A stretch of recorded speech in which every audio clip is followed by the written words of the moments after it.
Municipal కార్మికులను permanent చేయాలని, సమాన పనికి సమాన వేతనం ఇవ్వాలని డిమాండ్ చేస్తూ దాదాపు ఇది 6వ రోజుకి సమ్మెకి చేరుకోవడం జరిగిన మున్సిపల్ కార్మికులు అందరూ కూడా విధులు బహిష్కరించి, అయినా కూడా ఈ రాష్ట్ర ప్రభుత్వం మున్సిపల్ కార్మికుల సమస్యలు పరిష్కరించకుండా నేను మాట తప్పను మడమ చెప్పునని చెప్పినటువంటి వైఎస్ జగన్మోహన్ రెడ్డి గారు మీరు ఆ రోజు మున్సిపల్ కార్మికులకి ఏం చెప్పారో ఒకసారి ఆలోచించని చెప్పి నేను అడుగుతా ఉన్నాం.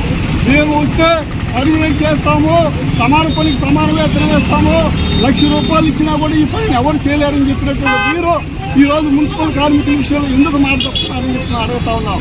ఒక పక్క మేము విధులు బహిష్కరించి సమ్మె చేస్తూ ఉంటే ఆ సమ్మెను పరిష్కరించాల్సింది పోయి పోటీ కార్మికులు తిప్పి ఈరోజు పోలీసుల్ని, అధికారుల్ని, కమిషనర్ని రెచ్చగొట్టేటువంటి ప్రయత్నం చేయడం ఎంతవరకు సమంజసమని చెప్పి నేను అడుగుతా ఉన్నాం. మేము ఏం పాపం చేశామని అడుగుతా ఉన్నాం. మీకు మేము మున్సిపల్ కార్మికులందరూ దళితులు, గిరిజనులుగా ఉన్నటువంటి అందరూ ఓట్లేసి 151 సీట్లు ఇచ్చినందుకు మీరు ఈ రకంగా హింస పెడుతున్నారని చెప్పేసి అడుగుతున్నాం. ఇప్పటికైనా సరే మీరు మా బాధలు అర్థం చేసుకొని మా సమస్యలు పరిష్కరించండి.